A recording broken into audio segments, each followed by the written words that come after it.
सदाशिवसमारम्भां शङ्कराचार्यमध्यमाम् अस्मदाचार्यपर्यन्तां वन्दे गुरुपरम्पराम्. श्रीगुरुभ्यो नमः. 97வது श्लोकम्.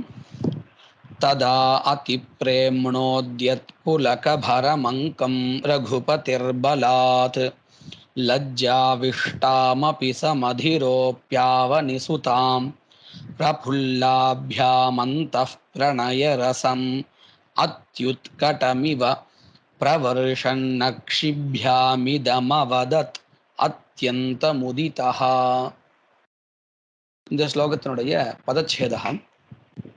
ததா அதிப்ரேமுணோத்யத்புலகபரமங்கம் ரகுபதிः பலாத் லஜ்ஜாவிஷ்டாம் அபி சமதிரோப்ய அவனிசுதாம் பிரபுல்லாभ्याम् अन्तः प्रणयरसम् अत्युत्कटम् इव प्रवर्षन् अक्षिभ्याम् இதம் அவதத் அத்யந்த முதிதா.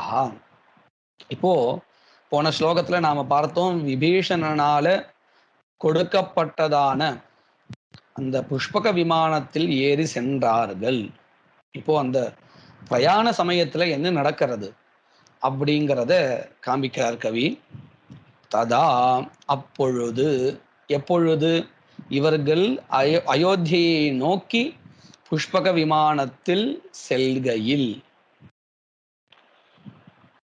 லஜ்ஜாவிஷ்டாம் அவனிசுதாம் ரகுபதிஹி பலாத் சமதிரோப்ய.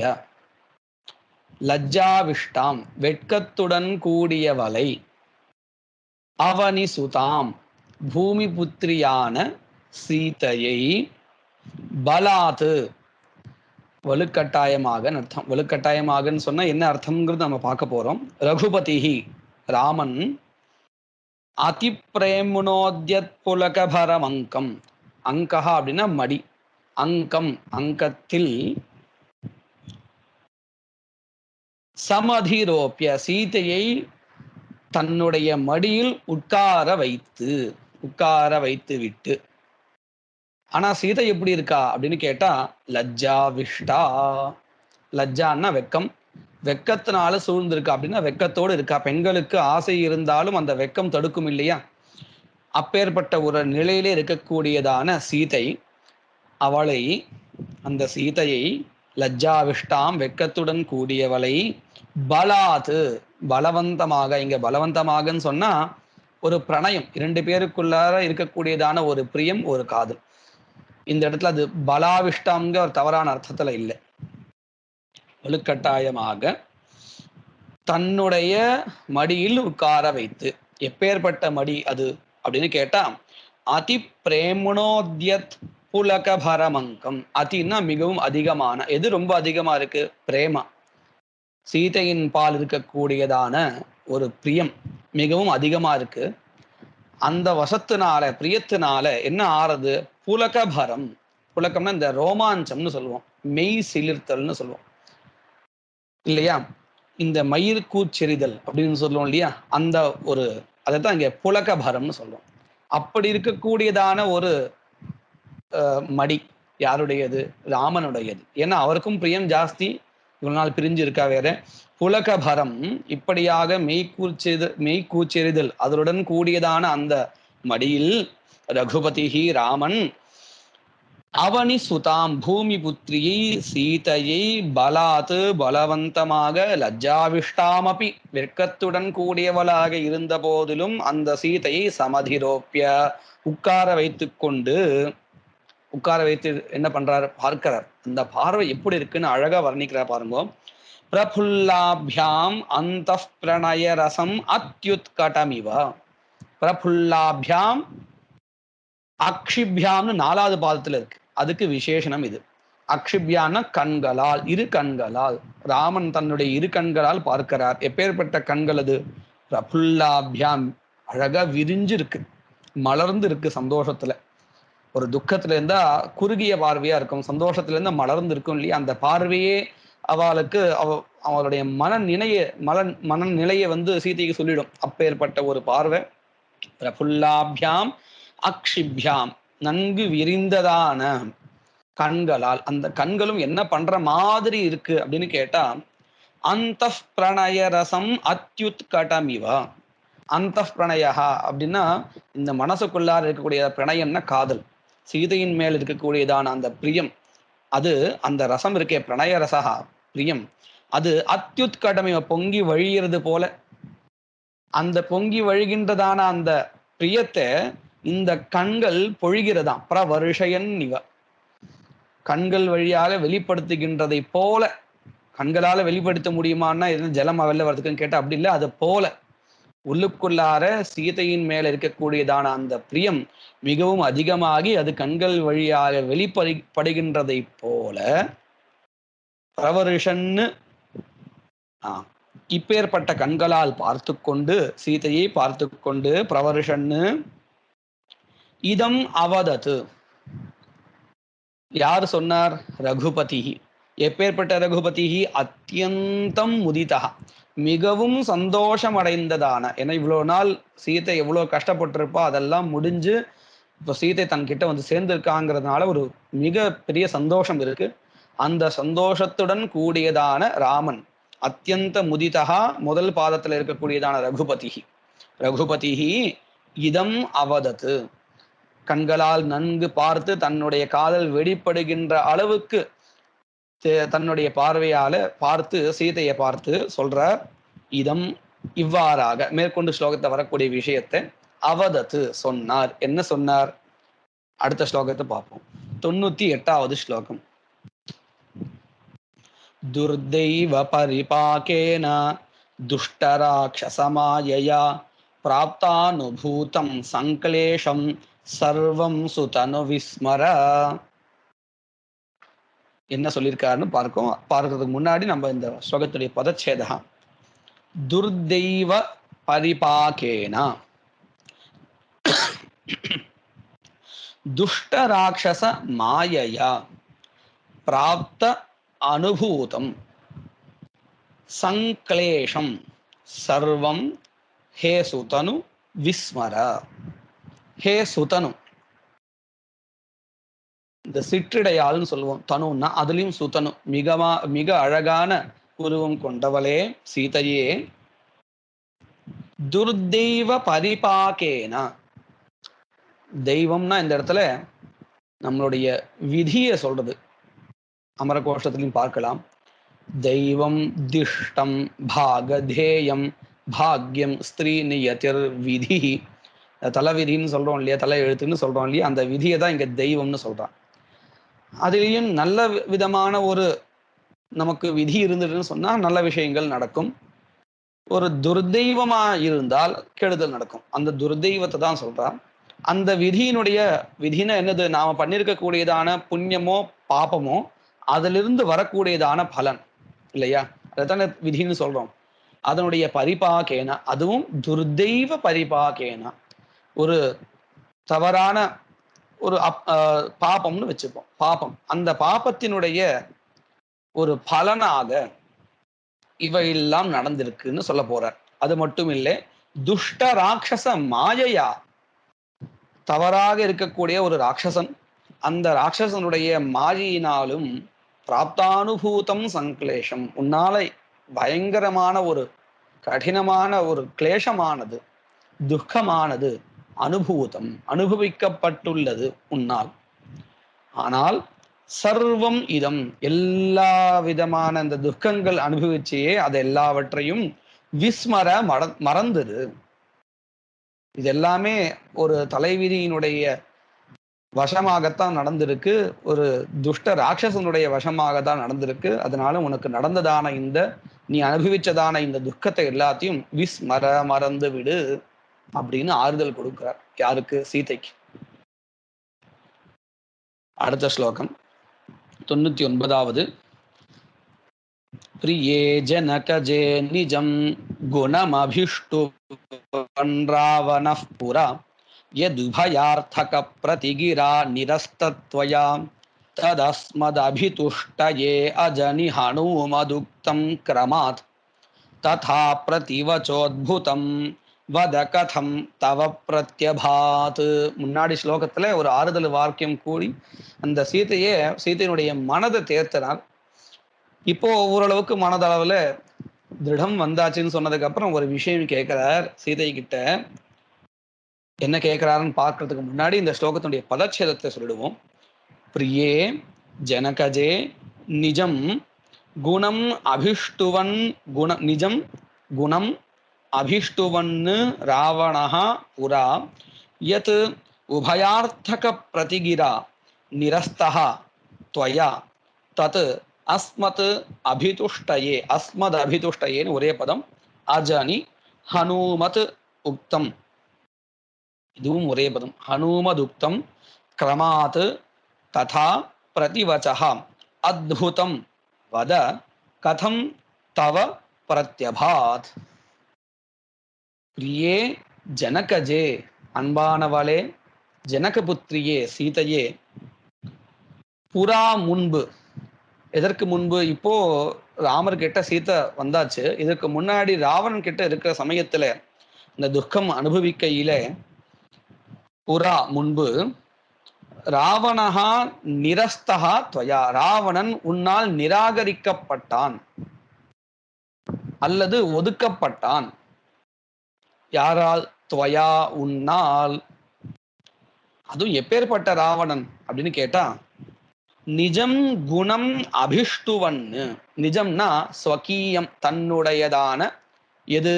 குணம், குணங்களை. அபிஷ்டுவன்னு கதையன்னு சொல்லிக்கொண்டு. எப்படி? பரீட்சீனாலஸ்யா அப்படிங்க முதல்ல ஸ்லோகத்தை பார்த்தோம் இல்லையா? ராமரை பத்தி தவறாக நிந்திப்பது, தன்னை பத்தி உயர்வாக சொல்றது, இப்படின்னு தன்னுடைய இல்லாத குணங்களையும் பொய்களையும் சொல்லிக்கொண்டு இருந்தானே. நிஜம் குணம் அபிஷ்டுவன்னு இப்படி சொல்லி கொண்டிருந்ததான ராவணஹா, அந்த ராவணன், புறா முன்பு, உன்னால், துவயா உன்னால், இரண்டாவது பாதத்துடைய கடைசி பதம் துவயா, உன்னால், நிரஸ்தஹா ஒதுக்கப்பட்டான், நிராகரிக்கப்பட்டான். அதுவும் எப்படி? யத் உபயார்த்தக பிரதிகிரா, வெறுமனே நீ அவனை திட்டி விட்டுறல, என்ன பண்ணிருக்கேன்னு கேட்டா உபயார்த்தக பிரதிகிரா. பிரதிகிரான்னா பதில். அவன் ஒண்ணு சொல்லுவான், அதுக்கு நாம மறுபடியும் சொல்லக்கூடிய சொல் பிரதிகிரா. பிரதிகிரா பதிலினால், அவனுக்கு கொடுக்கக்கூடிய பதிலினால். எப்பேற்பட்ட பதில் அது? உபயார்த்தக பிரதிகிரா, இரட்டை அர்த்தம் கொடுப்பதாக இருக்கக்கூடிய பதில்களால் நீ என்ன பண்ணிருக்க? ராவணனை நிராகரிச்சிருக்க. உபயார்த்தக பிரதிகிரா துவயா நிரஸ்தஹா ராவணஹா. நிஜம் குணம் அபிஷ்டுவன்னு ராவணஹா நிரஸ்தஹா, நிராகரிக்கப்பட்டுள்ளான். இந்த விஷயம் இங்க நம்ம ஒரு விஷயம் கவனிக்கணும். ஹனுமார் என்ன சொல்லியிருக்காருன்னு தெரியாது. இப்போ ராமர் சொல்றதுனால்தான் சீதைக்கு தெரியறது. இப்படின்னு நடந்த விஷயத்த சொல்லியிருக்கார். இதுக்கு மேற்கொண்டு என்ன சொல்றார், அது ரொம்ப சுவாரஸ்யமா இருக்கு. தத்து, அது எது? நீ இந்த பதில் சொன்னியே, அவனுக்கு இரட்டை அர்த்தம் கொடுக்கக்கூடியதான பதில்கள் எல்லாம் கொடுத்தியே, அது அஸ்மத் அபிதுஷ்டயே அஜனி, எங்களுடைய, அதாவது என்னுடைய, அபிதுஷ்டயே பரிதுஷ்டயே ரொம்ப சந்தோஷத்தை ஏற்படுத்துவதாக இருந்தது. அஜனி அபூத் இருந்தது. இதெல்லாம் யாரு சொன்னா? ஹனுமதுக்தம். அதுவும் எப்படி? கிரமாத், அழகா கோர்வையா அங்க எப்படி நடந்தது அப்படியே சொல்லியிருக்க. கிரமாத் ஹனுமதுக்தம், ஹனுமதா உக்தம் ஹனுமதுக்தம், ஹனுமனால் சொல்லப்பட்டது.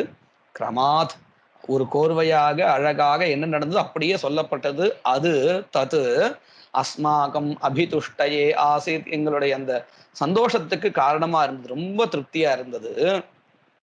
இதுவும் ஒரு விஷயத்தை சொல்லியிருக்க. இதுக்கப்புறம் ததா பிரதிவச்சகா, அந்த மாதிரியான ஒரு பதில் இருக்கே பிரதிவச்சகா பதில், அதுவும் எப்பேற்பட்ட பிரதிவச்ச? அத்புதம் பிரதிவச்சகா, மிகவும் உயர்ந்ததான, ரொம்ப அழகானதான, ஆச்சரியத்தை கொடுக்கக்கூடியது. அத்புதம், அத்புதம் பிரதிவச்சகா. ததா பிரதிவச்சகான்னு படிக்கணும், படிக்கும் பொழுதே.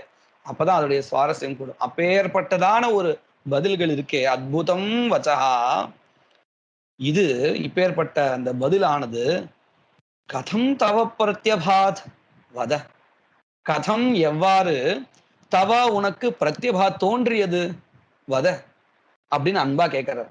ஏ சீதையே, இந்த மாதிரியான ஒரு அற்புதமான ஒரு வச்சனம் இருக்கே, இது உனக்கு எப்படி தோணினது, கொஞ்சம் சொல்லேன் அப்படின்னு ராமர் சீதையை பார்த்து கேட்கிறார். எவ்வளவு அழகா இருக்கு பார்த்தேலா, ராமர் எவ்வளவு அனுபவிச்சிருக்கார். அந்த சீதையினுடைய வைதுஷ்யம் இருக்கே, பாண்டித்யம், அதை எவ்வளவு அழகா கொண்டாடுறாரு பாருங்க. அப்படி கேட்கும்போது சீதைக்கு எவ்வளவு வெக்கமா இருக்கும். அதை ஒரு தடவை நம்ம நினைச்சு பார்த்தோம்னா எவ்வளவு அழகா இருக்கும் இல்லையா? இப்படின்னு இந்த ஸ்லோகத்துல சொல்லியிருக்கார். இப்ப சீதை பதில் சொல்லணும் ராமருக்கு. என்ன சொல்றா, இன்னும் பதில் வரல.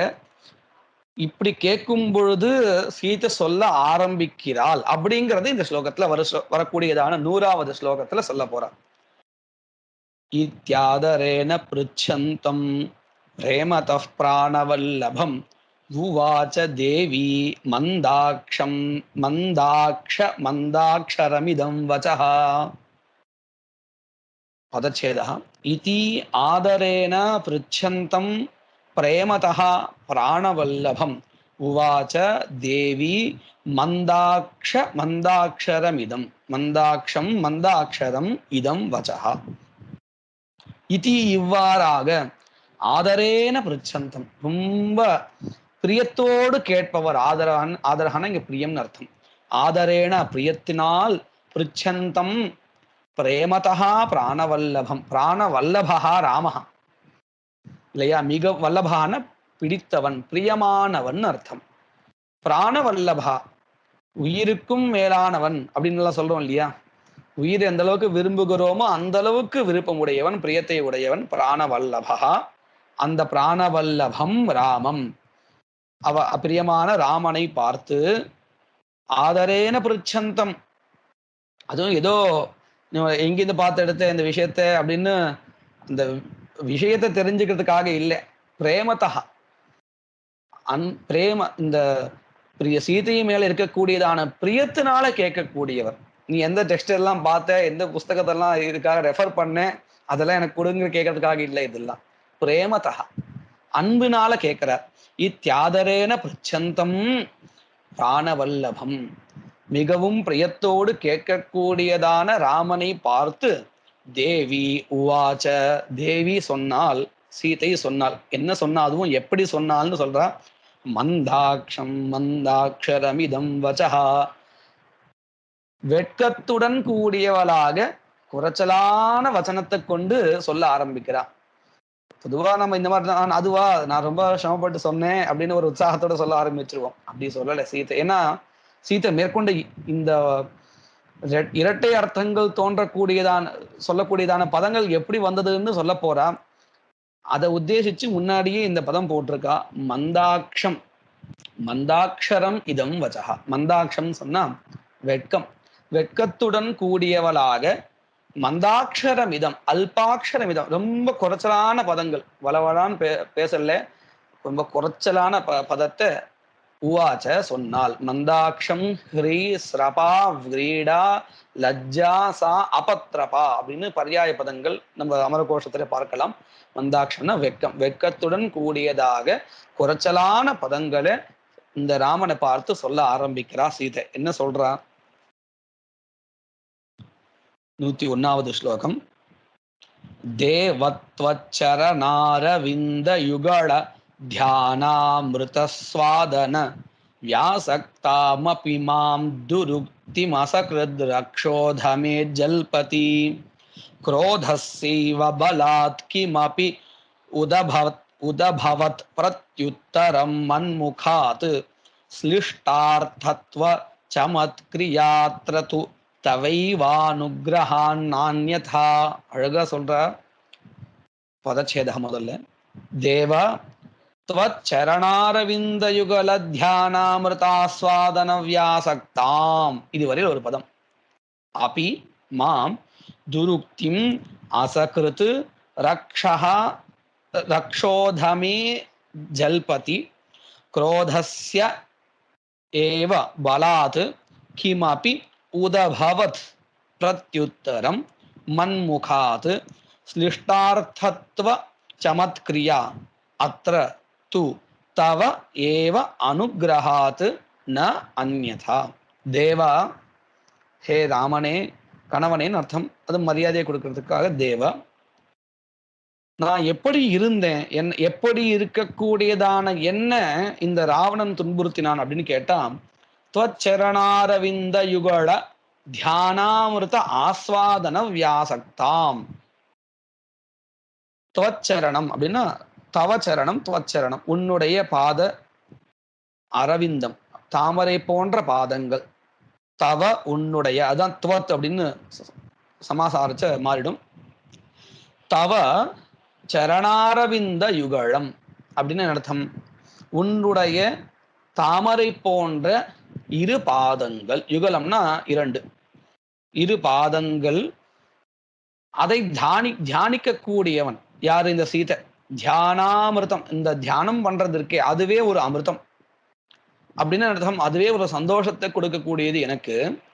அந்த அமிர்தத்தை அனுபவிச்சுருக்கேன் நான் உள்ளுக்குள்ளாரே. உன்னுடைய பாத யுகங்களே நான் மனசுல தியானிச்சுண்டு அந்த தியானத்தையே ஒரு அமிர்தமான ஒரு ஆனந்தம்னு அர்த்தம். அமிர்தம்னா இங்க ஆனந்தம். அந்த ஆனந்தத்தை ஆஸ்வாதனம் பண்ணிட்டு இருக்கேன் அப்படின்னு அனுபவிச்சுட்டு இருக்கேன். அந்த சந்தோஷத்தை அனுபவிச்சுட்டு இருக்கக்கூடிய அதிலேயே மூழ்கி இருக்கேன். வியாசக்தா அப்படின்னா மூழ்கியவள் அப்படின்னு அர்த்தம். உன்னுடைய திவ்ய சரணங்கள், இந்த அரவிந்த சரணங்கள் இருக்கே, அதாவது தாமரை போன்ற இரு கால்கள் சரணங்கள், அதை தியானம் பண்றதே ஒரு சுகம், அமிர்தம். அத சந்தோஷத்தோடு அனுபவிச்சுக்கிறதுலயே நான் ரொம்ப மூழ்கி இருக்கேன். அப்பேற்பட்ட என்னை त्वच्चरणारविन्द युगल ध्यानामृत ஆஸ்வாதன வியாசக்தாம். द्वितीया விபக்தி ஏகவச்சனம். இப்பேற்பட்ட என்னை, அதாவது ஏன் இப்படி அப்பின்னு ஒரு பதம் வேற கடைசியில. அப்பி இப்பேற்பட்ட என்னையும் கூட ராவணன் இந்த சீதை ஒருவேளை ராமரை மறந்து இருந்தால் கூட நீ என்னை மனம் செய்து கொள் அப்படின்னு கேட்கலாம். ஆனா நான் இப்படி இருக்கேன், இந்த கணவனுடைய பாதங்களை மாத்திரமே நினைச்சுண்டு அதையே ஒரு சுகமா நினைச்சுண்டு அதுலயே மூழ்கி இருக்கேன். இப்பேற்பட்ட என்னை வியாசக்தாமப்பி மாம் துருக்திம் அசகிருத் ரக்ஷோதமே ஜல்பதி. துருக்தின்னா கெட்டது, தவறான விஷயத்தை.